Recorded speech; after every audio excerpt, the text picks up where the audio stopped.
What's up, guys? I am holed up in my apartment right now, but I just wanted to give you guys a little devotional to kind of help you through your week, and hopefully this can get you through this week and maybe even farther into the future. So let's get into it. In 1952, a man by the name of Albert Schweitzer won the Nobel Peace Prize for his philosophy of reverence of life. And his philosophy was simple. It can be summed up like this: human consciousness holds an awareness of and a sympathy for the will of other beings to live. He basically was saying that we want and have a sympathy for other people to live. That's what we want as humans. And so as a result of his thinking, Albert Schweitzer went on to found and sustain the Albert Schweitzer Hospital, which was situated and located in Africa. Now, he was a Frenchman, but he went down to Africa and he founded a hospital. And he believed that for human civilization to go on, that we needed to serve each other, and he did that to the fullest extent. He would end up traveling around Africa with his wife to serve those who needed medical help. So he founded this hospital, and then he decided him and his wife are going to go around Africa trying to help as many people as they could. And for his efforts, he won a Nobel Peace Prize. He believed one of the main ways to make a change was by serving others. He was also a really big Christian. He was a theologian. That just means he was somebody who studied God. And so he went and he did all this stuff, and he was being a servant leader.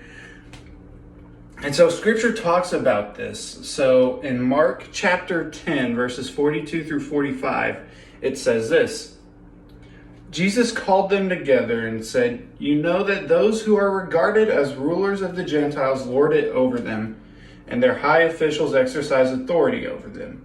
Not so with you. Instead, whoever wants to become great among you must be your servant, and whoever wants to be first must be slave of all. For even the Son of Man did not come to be served, but to serve, and to give his life as a ransom for many." And so, as a Christian, as a disciple, I think it's important that we try to live our life as close to Jesus' life as we can. We need to try and imitate Jesus' life as close as we can. We need to follow through with what he taught, and we need to live out what he taught. And right here, it's very, very plain as day. It's very simple. Jesus puts it in very simple terms, that we need to serve others. Jesus himself said it in verse 45. He says, he came to serve and to not be served. And so what this paints a picture for me is that Jesus is king, right? We all think that. Jesus is king. He came to serve. He came to get his hands dirty for his kingdom. That was something that, kings, they don't do. They don't go out. They don't serve. They don't wash people's feet. Right? Jesus is the king that's willing to get his hands dirty.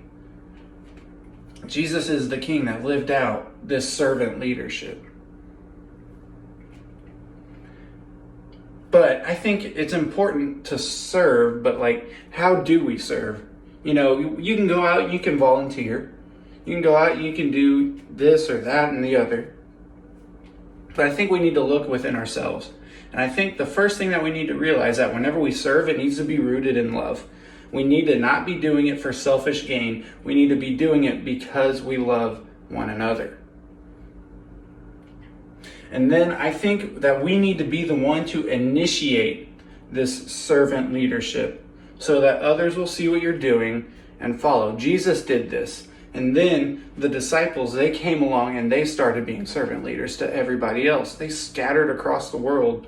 Whenever Jesus ascended back into heaven, they spread the word and they served others. So I think as disciples and as Christians, we need to be the people to initiate this servant leadership. And so as this school year starts, or if you're watching and you're not in school, as work starts back up, you're no longer shacked up from home. As everything starts to get back to semi-normal, maybe, ask yourself, what are ways that you can serve? What are ways that you can help others? And what are ways that you can show the love of Christ through your servant leadership? Thank you. I hope to see you guys soon.